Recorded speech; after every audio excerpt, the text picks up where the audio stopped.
If you've struggled with stress, balance, or burnout, and simply feel discouraged or even defeated, and if you're ready to move from force to flow and enjoy ultimate Zen success in your career, health, or relationships, then the Zen Success Show is for you. Your host, Carissa Sims, is an entrepreneur, corporate consultant, best-selling author, meditation teacher, and healer who has found her own Zen success. Here's your host, Carissa Sims.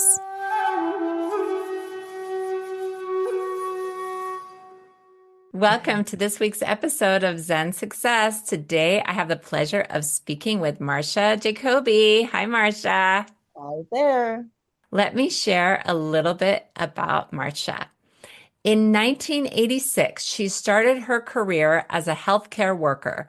She is a co-author of the best-selling book, Nursing Homes, If These Scrubs Could Talk. She is on a mission to get the people in those scrubs connected, talking, and healing. So important.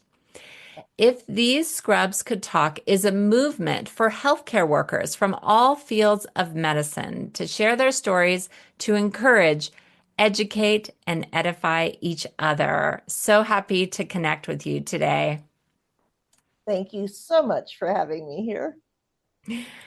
Yes, it's wonderful. And if these scrubs could talk, it sounds like an expose, like taxi cab confessions. And it makes me excited. I'm like, ooh, these got to be some juicy stories. And I also come from healthcare. I'm an Oh, occupational therapist. excellent. So I've worked in a hospital, hand therapy, inpatient, outpatient, kids, I've Yeah, done it all. right. So I can really relate Yes. to what you're saying and the movement and everything. So where are you connecting from today? Well, today I am in a little town between Paris, Texas, and Bonham, Texas, called Honey Grove. Okay. No, Are you a traveling nurse? I'm a traveling nursing home administrator. Oh, even Yeah. better. So what I found, every healthcare worker has a story. Now, some stories, what we're doing are building stories that make you laugh, make you sigh, make you so glad it wasn't you who was on that call that day,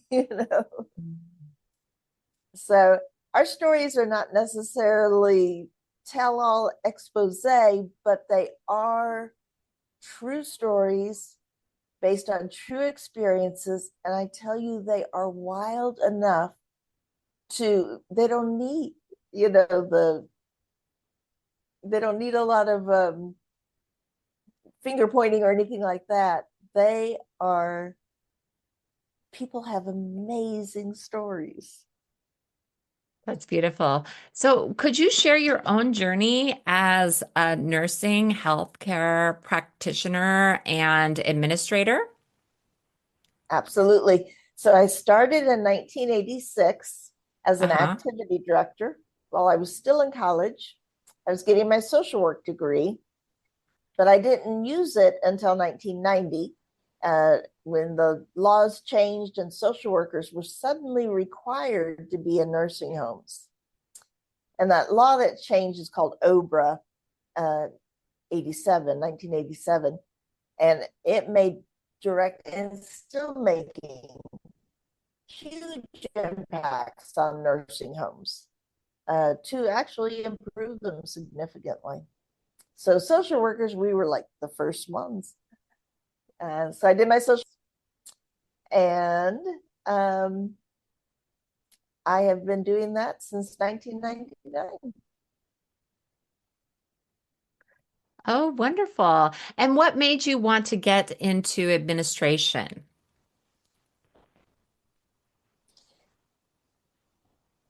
Well, being in the nursing home as an administrator, Can you hold on just one um, second? You I have a very poor it you connection. okay, let me try Uh, one other one. your connection, your connection is like, slow words, um, like Okay. slowing down like that. You don't have a hard Is it wire, my right? connection You or is only it have my Wi-Fi. microphone? Yes. It's like it's the I only have Wi-Fi. Wi. Let's see. I have a different Wi-Fi though. Mm-hmm.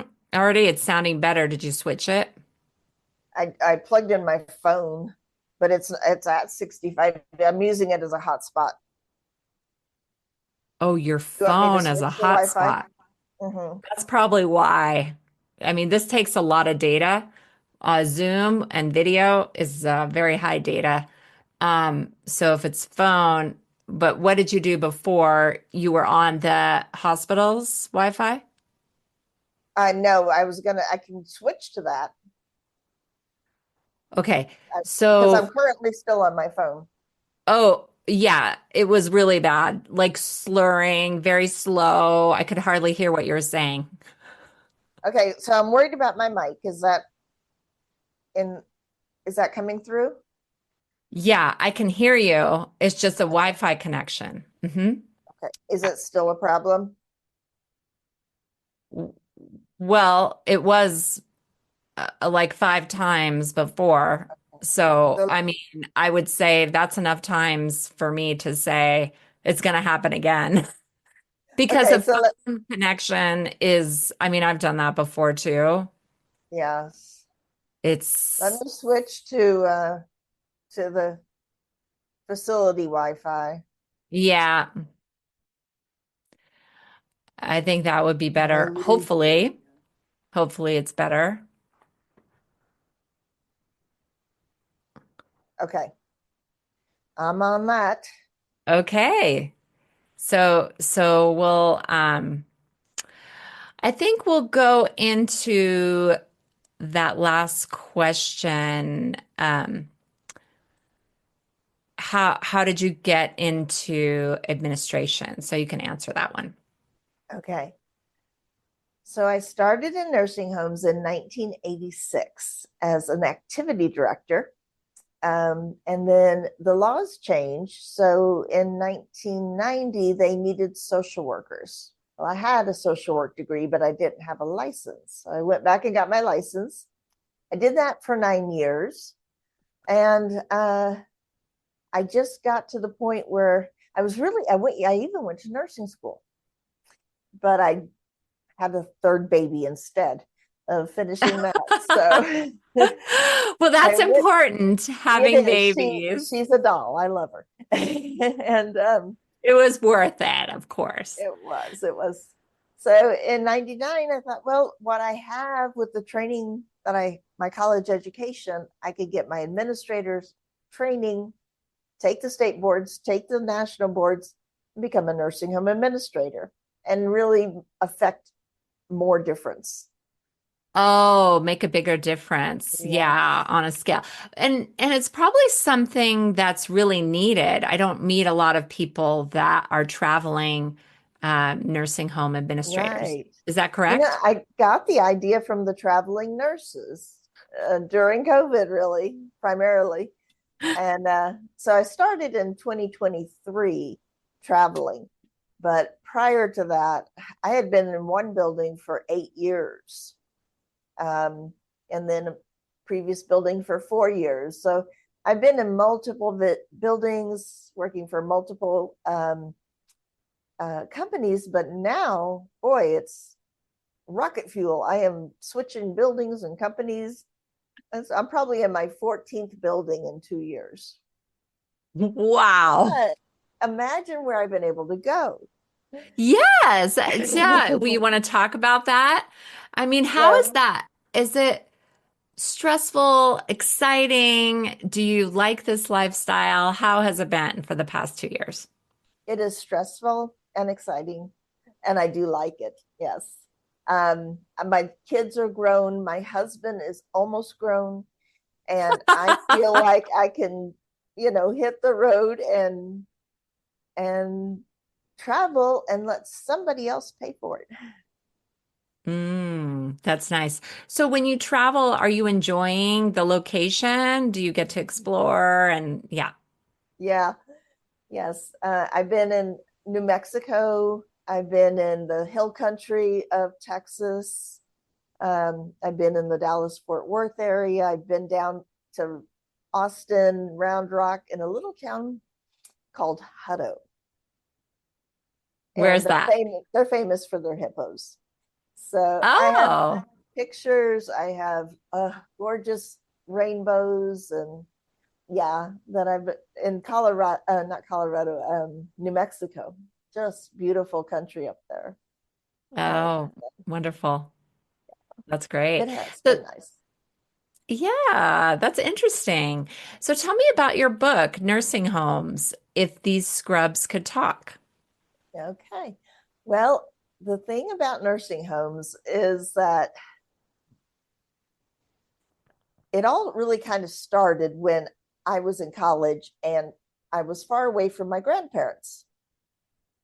And my grandfather was a very special man to me. So we had an adopt a grandparent program at one of the student associations I belonged to. And we went to that facility, and it had to be the worst facility in the city. It was a dumping ground for state hospital patients that had been institutionalized all their lives. There were only three of us in our little group that were going to do this. One of us, not me, played the piano. And so we would go into this lobby of this sad little facility, and people were just standing or messing with their own little worlds. They were not community. They were in the same room, but they were isolated.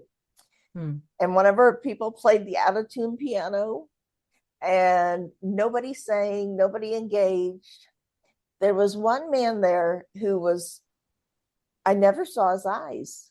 He would stand and rock back and forth. Mm, Like, he's standing and rocking, and he'd pick at the skin around his nails. And he picked mm, and picked and picked until they had calluses. And then I had another lady who looked like somebody's grandma, absolutely. Pretty clothes, hair, makeup. And I held her hand as I stood next to her wheelchair while we were singing, and she looked up at me with her kind of weepy blue eyes. And when she looked, and I remember her lipstick, bright red lipstick. And she said, "Honey, I'm gonna cut you up into little bitty pieces." And I thought, okay, why am I here? I came for my grandpa experience. They weren't like my grandpa. I don't know why I didn't go, and I don't know why I didn't run. It was less like me seeking something, as more like something seeking me. And so I I was hooked. And my first job was in a nursing home. I worked in nursing homes for almost 40 years now. wow. Yeah.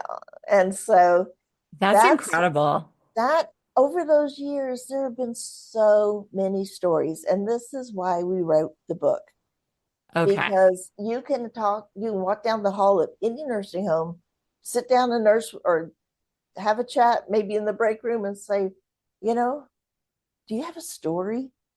What's the amazing story that you've had? And they have them. They pour out of them because so much happens. And it's the unusual, it's the sensational, it's the beautiful, it's the sad, it's every level of human emotion. Mm, So, yeah. And you interviewed these healthcare workers for your book? yes. As Okay. so we have a chicken soup for the soul style book where Okay. the readers are contributing authors. Mm. And the first book, it was just the three of us authors that were doing this, kind of as an experiment. But what happened is that tagline, if these scrubs could talk, we decided this is more than a book. This is more than stories. Ah, People out there in the healthcare field are hurting, specifically because of COVID. Um, a lot of people think COVID's over, but there is people that went through some horrific 9 deaths in 1 week.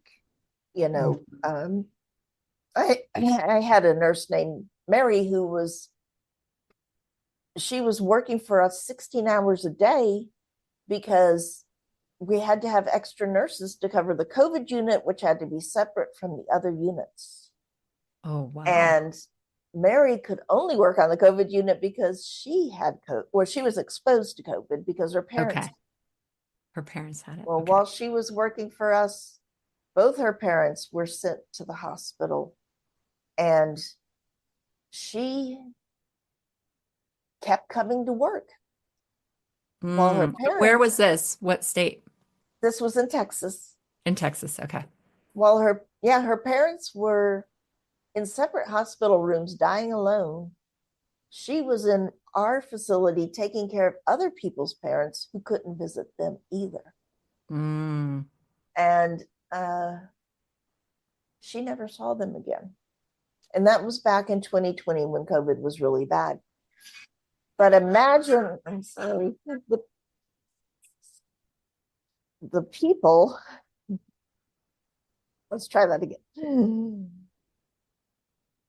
Imagine the people who go back to work at that hospital. They go back to work at that facility. They're even in the clinic. They're walking the same halls. They're hearing the same machines beep. They're walking into the patient room where that particular sad story took place, or that particular blessing, miracle of God took place, or, it was a very intense time. It was almost like boots on the ground military. And some people come back from that sort of experience with PTSD.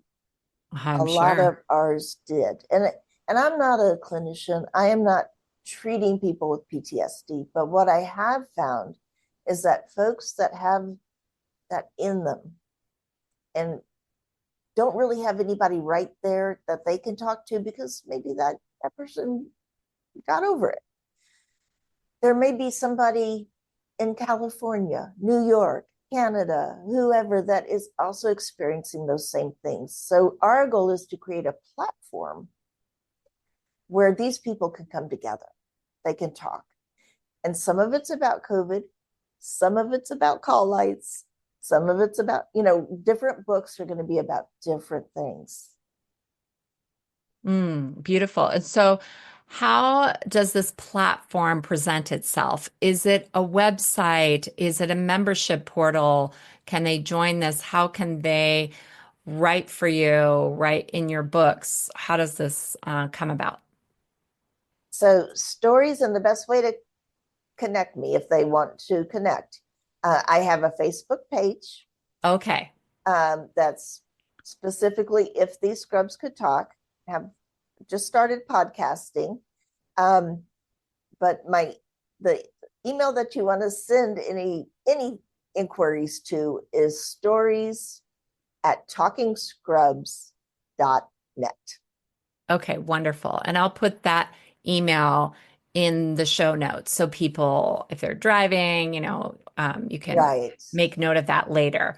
Okay, Yes. wonderful. That's amazing. So I've been in nursing homes as an occupational therapist, but I actually worked with nurses on safety. So I did ergonomics. So I Okay. did lifting safety. Yes. But one of the things that was really interesting about that was the stress and the reactivity and the not asking for help. There was a lot of social expectations that the nurses put on themselves. So, do you feel like there's a certain personality, like a type A, or Oh is somebody yeah. who could who might hold a lot on their shoulders?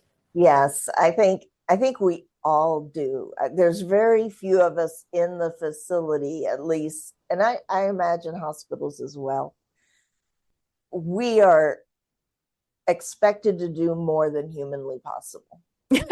I would agree Honestly, with that. we are, and to do it, with a smile, and to Yeah, do without it complaining.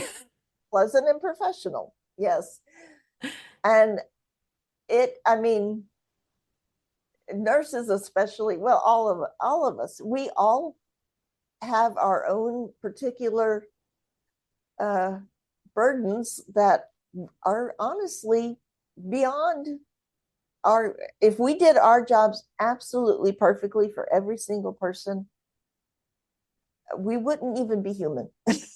We would be some other creature. I don't Yeah, know. yes. But you are already superheroes. I do definitely see the healthcare professionals as superheroes. And with Thank this, you. you're welcome. And with this movement, if Scrubs could talk, Mhm. how would healthcare workers benefit? Is Okay. it from reading it or contributing, coming together in community? What is? Yeah. So absolutely that. We are the storytelling is cathartic. Mm, It's nice to get that in print. It's nice to have that, and of course we're going to protect HIP. We're going to do the follow HIPAA. We're going to protect patient information. yeah. But also on the Facebook page, and we're just kind of getting started, we're going to have separate groups, and we probably will switch to a different platform so that Hmm. we can have a very secured group where we will have private groups for different topics like the job stress or um, dealing with coworkers, dealing with family members. In November, I'm going to finish my um, official life coach certification, and I will have be able to offer group coaching, one-on-one coaching, and we're going to do something even more special. But I don't want to reveal that right now. But for Yeah, not people, time yet.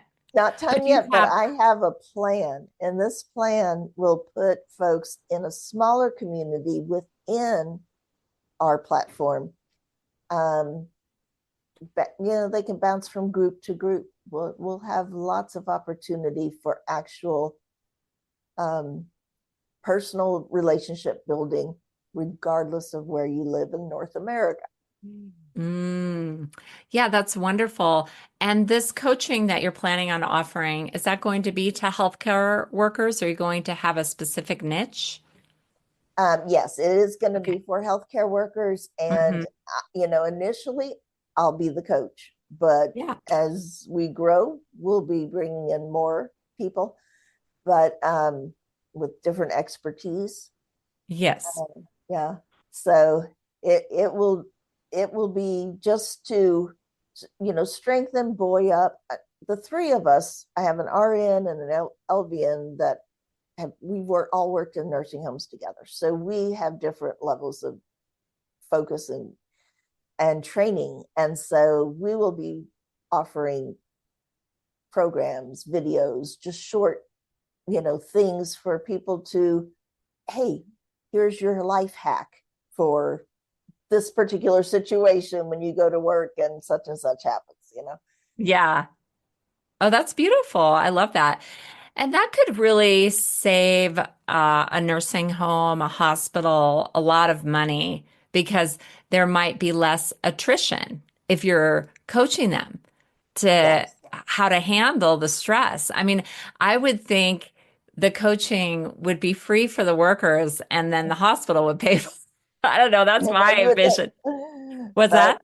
and that could happen, but That could that's happen. our goal is kind of almost bigger. We don't want it to one hospital. We really want to be able to spread throughout the nation, and Hmm. We have spent decades taking care of patients, and we know now, at this time in our life, with the wisdom we've gotten, the bruises we've gotten, the broken bones, the fires we've been through, literally the hurricanes, all that. Wow. Intense. Um, we we want to start to shift our focus and take care of healthcare workers who are taking Ah, care of the patients, because we see the hurt. And yeah, there are a few organizations out there that are, nursing maybe related or whatever, but this is open to anybody who wears scrubs.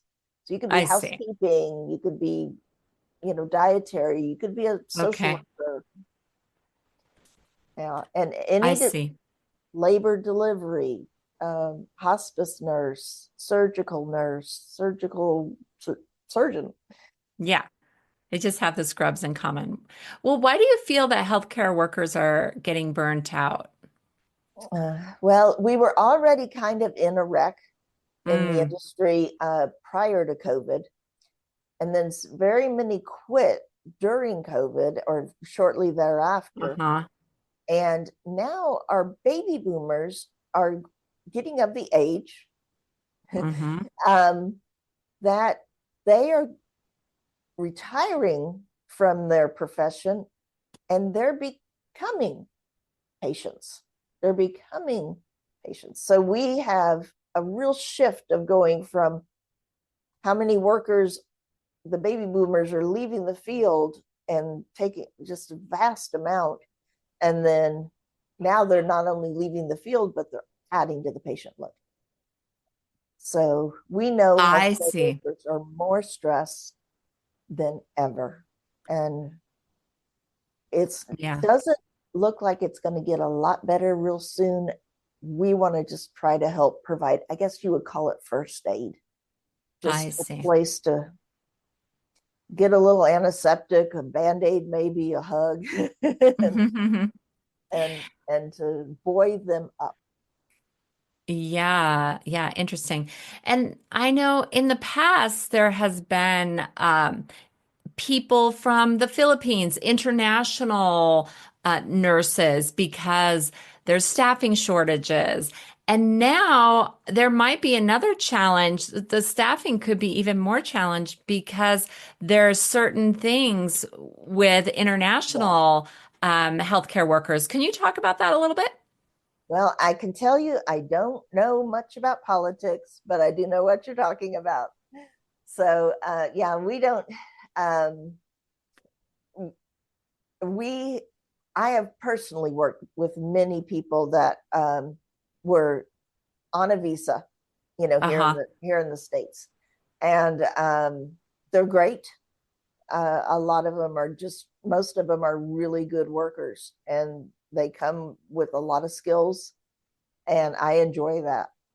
But I do understand that it's harder for them to be here now. It's Uh-huh. harder for them to come, and it's harder for them to stay here. And I can't speak to politics, but I can say I recognize the situation you're talking about. Yeah. I I am so glad that you said that because I don't like to talk about politics at all. I Uh-huh. don't- So I'm on the same page, and I know I was hinting towards it, but I was really thinking just about the impact of It was healthcare workers. really impactful. Yes, it Yeah. was. And then I was also curious about the way that healthcare workers work, specifically nurses. I've seen that they have a work week that is 12 hours a day. I mean, you mentioned 16 hours a day, 12 hours a day, 3 days a week. And those hours just seem really long. It's not a lot of days, which seems like, oh, maybe they could have more balance. But those days that they do have, they're pretty intense. So when did that shift happen? Do you know? And I know nurses, when I talk to them, they really like it, actually. Mhm. They feel like it gives them a lot of freedom. So I was just curious how you felt the impact of that schedule is and in, in, creating burnout in someone or additional stress. I think it's a double-edged sword because, first of all, not everybody's doing 12 hours. Some people are still doing the 3/8 a day, Oh, but okay, but that would be considered part-time then. Three no, eight. if they're doing No. no, I'm sorry, what I mean is 3 8-hour shifts a day. So there's people that come in 7 to 3 and 3 to 11 and 11 to 6. Oh, okay. You mean 4 or 5 days a week. Yes, Okay, they I would work understand. 8 hours 4 or 5 Yeah. days a week. Okay. But what you're talking about, usually we have a short week and a long week. So they're working 12s, but they get every other weekend, usually a 3 day weekend.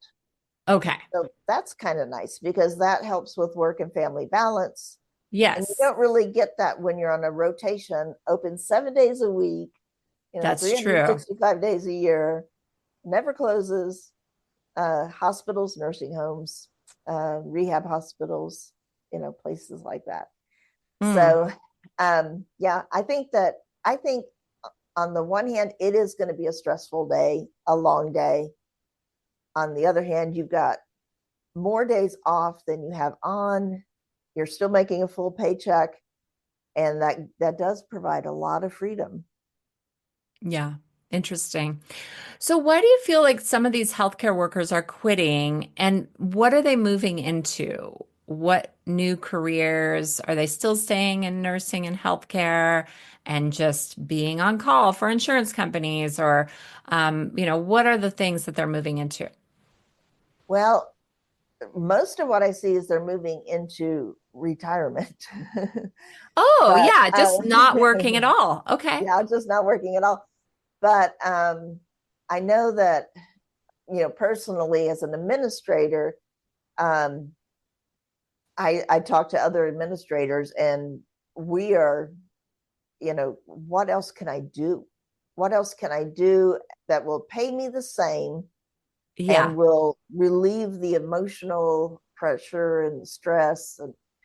And they're floundering to try to find something that Oh, that is in the same level of salary, but also has the a normal scale of job pressures and demands. I see. So I will tell you that this week, Monday, I had 4 hours of sleep. Yesterday, last or Tuesday night, I had between 5 and 6. Um, the last 3 lunch breaks, I spend my first half hour just taking a nap in my car. Mm, And it's all work related. It's all work wow. related. Yeah. So you're sharing your own lack of Yeah. sleep, Lack of stress. sleep, stress can be Hmm. called any time of the day or night. When you're in the administrative positions, whether it's nursing admin or Hmm. just a facility admin clinic, yeah, you have a lot of things that carry forth. Doesn't Yeah. matter what day it is. And then Yeah. we get investigated, or inspected by state and federal government. So yay. Oh, that's good. You say we get to. I We can get feel to. your enthusiasm about that. So, how does this stress and shortage of healthcare workers affect the patients and client care? Well, I would say when you're looking at going into a nursing home, most of the most of the people, and by that I mean probably 75 to 80%. This is my perception after almost 40 years. These are people that are called to this profession, like kind of Yes. like I was from that sad little facility I went to in college. You're called into it and your heart is in it. Granted, there is compassion fatigue. Mm, People can become so hardened by being told, you failed, you didn't do this, you didn't do that, so many times. And they're not being told by the patients. The patients are the easiest part. They're really the easiest part. Uh, it's either maybe family members or bosses or corporate rules or community, we get a lot of bad press. We don't get a lot of good press. Mm.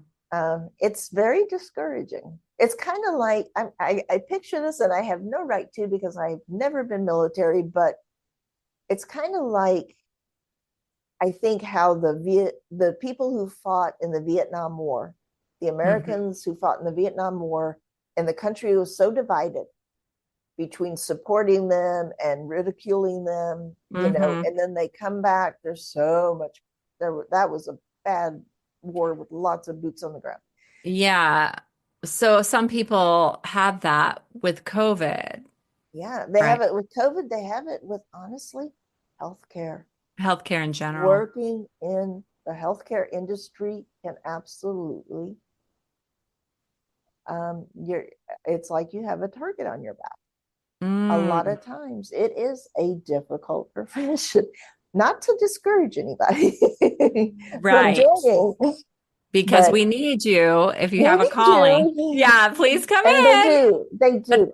that's There good. are those, and like I said, the majority, because the other ones, they're not going to stay in it. Yeah. It would be like, it would be like going out and trying to on those Alaskan ships that try to catch a live crab or whatever, Yeah, I'm from Alaska. risking your So, life for and your health and your family mhm. time, and your license for crabs, and you don't even like crabs. Oh, yeah. I appreciate that analogy. Well, what other books are you working on right now? So we're working on the COVID If These Scrubs Could Talk. And Okay. my first story from that book, I'll just give you, it's not going to be in the book. It's too good to be in the book. I talked to a lady who was a corporate nurse in one of these facilities in a rural area. And she was just there doing administrative kind of things, but the call light was going off. Oh, this is call lights. Yeah. If Yeah. these scrubs could talk.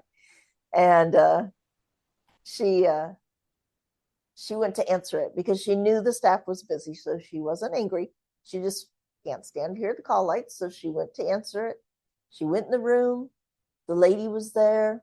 The call light was by her hand. The lady was standing by the bed, but she was dead. She was dead. She was standing dead. Wow. Well, that's going to be so interesting.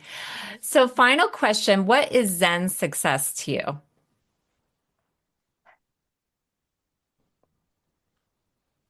At the end of the day, what I do has eternal value. It matters not just here, it matters in to generations that come after. It matters to the children, to the grandchildren, to the, you know, it matters. So that's work right there. That's work.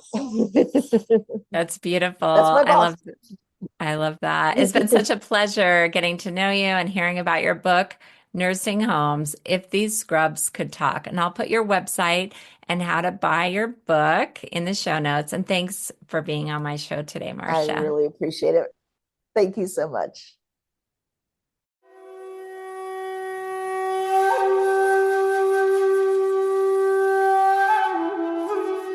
That's it for today's episode of Zen Success. Head on over to iTunes, Google Play, Spotify, or wherever you listen to shows. Subscribe to the show and share with friends. Be sure to head on over to ZenSuccessShow.com to help you on your Zen success journey. And join us on the next episode. May you find your own Zen success in life.